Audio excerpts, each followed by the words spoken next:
Serangan artileri jatuh di kerumunan warga di kota Gaza pada Rabu 17 Desember 2025. Militer Israel mengakui bahwa peluru itu melenceng dari target dan mengakui bahwa itu bukan serangan udara. Mengutip Kabarni pada 18 Desember, kabar jatuhnya peluru artileri itu bersumber dari para saksi mata di lokasi kejadian. Mereka mengatakan bahwa sebuah peluru artileri jatuh di tengah kerumunan warga di daerah Al-Samar, kota Gaza. Akibatnya sumber medis melaporkan ada sebanyak 11 orang terluka yang tiba di rumah sakit di sektor tersebut. Sementara itu di satu sisi militer Israel memberikan klarifikasi di mana pihaknya mengatakan bahwa penembakan kota Gaza disebabkan oleh peluru yang melenceng dari sasaran dan bukan oleh serangan udara. Mencatat bahwa saat menghancurkan infrastruktur di area di dalam garis kuning, satu peluru melenceng jauh dari sasaran dan bukannya mengenai sasaran malah mengenai pusat kota Gaza. Sebagai informasi akhir saja, tentara Israel dikabarkan masih menguasai jalur selatan dan timur jalur Gaza. Selain juga di sebagian besar wilayah Gaza Utara dan terus menduduki sekira 60% dari wilayah jalur Gaza. Eskalasi berbahaya dan brutal terjadi di penjara-penjara Israel. Barghouti hingga Ahed Abu Galma diseret ke halaman penjara dan dipukuli dengan pentungan sampai berdarah. Mengutip Palestine Chronicle pada 18 Desember, penyiksaan itu dibongkar dalam sebuah pernyataan di kantor media tahanan pada Rabu 17 Desember 2025.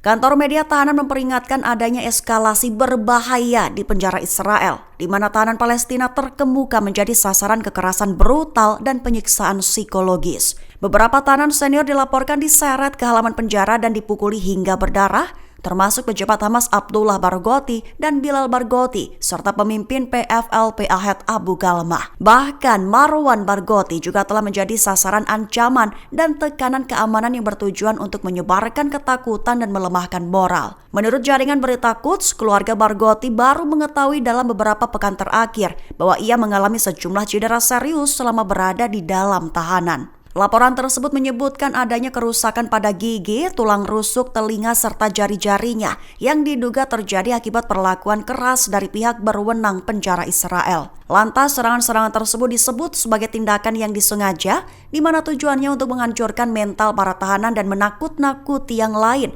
Namun menurut kantor itu, upaya tersebut tidak membuahkan hasil alias gagal. Mesir melontarkan kutukan kepada Israel, sekaligus menyerukan kepada komunitas internasional untuk segera mengambil langkah menghadapi Israel. Mengutip Kabarni pada 18 Desember, hal itu diutarakan Mesir dalam sebuah pernyataan yang dikeluarkan oleh Kementerian Luar Negeri pada Rabu 17 Desember 2025. Mesir mengecam keras Israel sebagai kekuatan pendudukan atas kelanjutan kebijakan pemukiman ilegalnya, termasuk persetujuan terbaru untuk melegalkan dan membangun 19 pemukiman baru di tepi barat yang diduduki.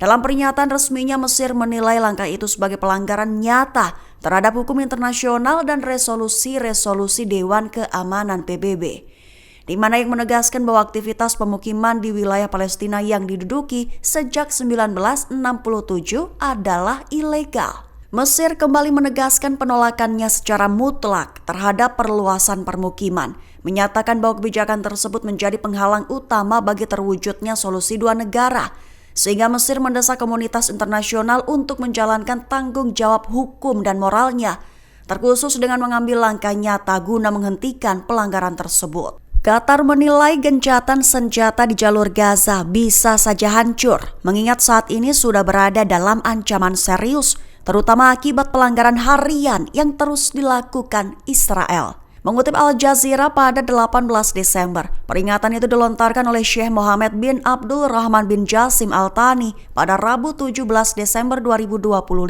Pihaknya memperingatkan bahwa pelanggaran harian Israel berpotensi menggagalkan seluruh kesepakatan yang telah dicapai. Dalam pernyataannya, Qatar menekankan pentingnya segera melanjutkan ke fase kedua kesepakatan, terlebih guna mengakhiri perang dan menghentikan penderitaan warga sipil di Gaza. Dia juga menekankan bahwa penundaan dan pelanggaran gencatan senjata membahayakan seluruh proses dan menempatkan para mediator dalam posisi yang sulit. Juga menegaskan bahwa bantuan kemanusiaan ke Gaza harus masuk tanpa syarat. Lebih dari itu, Doha juga menyerukan semua pihak untuk mematuhi komitmen yang telah disepakati demi menjaga stabilitas dan membuka jalan menuju solusi politik yang berkelanjutan. Sebuah laporan media Amerika Serikat membongkar rancangan mengejutkan mengenai 4 opsi serangan ke Iran, di mana menyatakan bahwa Perdana Menteri Israel Benjamin Netanyahu dan Presiden Amerika Serikat Donald Trump telah mulai merencanakan potensi serangan terhadap program nuklir Iran sejak pertemuan pertama mereka pada Februari lalu.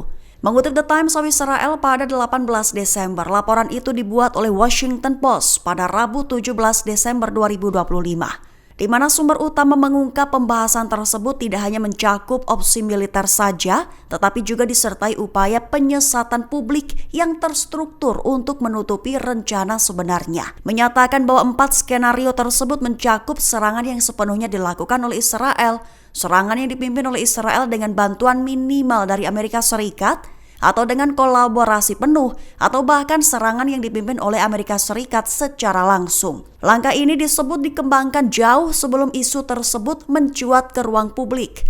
Laporan itu menyoroti meningkatnya koordinasi tingkat tinggi antara Washington dan Tel Aviv terkait Iran, tepat di tengah ketegangan regional dan kekhawatiran internasional atas dampak eskalasi konflik. Download Tribun X sekarang. Menghadirkan lokal menjadi Indonesia.